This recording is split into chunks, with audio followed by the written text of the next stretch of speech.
Many people have been asking, when I was doing so well and in fact leading in the polls, why didn't I decide to run for president? The fact is that numerous things happened. Number one, the Republican Party. They had a lame duck session in Congress, and the Republicans gave a new lease on life to Obama. They made an agreement with him. It was absolutely ridiculous what they did. And he was resurrected. He became the Phoenix. It was like a new man.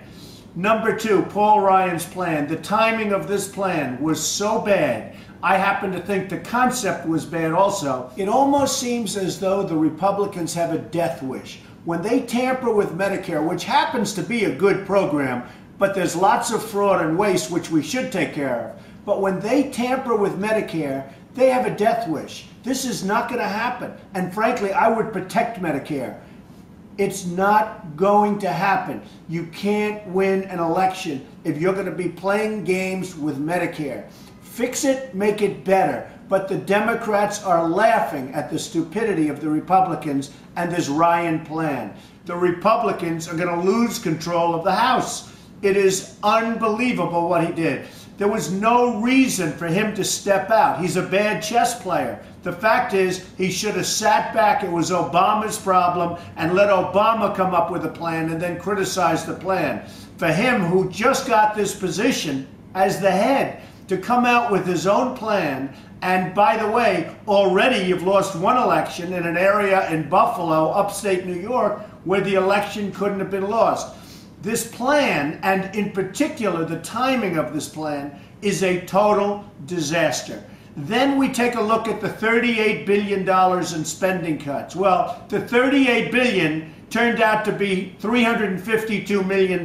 So the Republicans were talking about $100 billion in spending cuts. The $100 billion turned out to be $38 billion, and the $38 billion turned out to be exactly $352 million. So I look at the kinds of things that are happening, and on top of that, NBC is calling me on an hourly basis, offering me all sorts of money to continue with The Apprentice, which has been a tremendous hit show for NBC and frankly for me.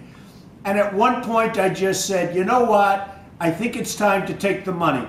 I really hated what I was seeing from the Republicans. Then on top of that, which just happened, Eric Cantor, a very nice guy, but he comes out with a plan where, despite the fact that we're spending billions of dollars a month in Afghanistan, billions of dollars in Iraq, trillions of dollars overall, he doesn't want to give any money to the tornado victims. I mean, give me a break. What kind of a country do we have? So we'll spend billions of dollars all over the place, give it to our enemies, give foreign aid to people that can't stand us, and yet for the tornado victims, they get nothing.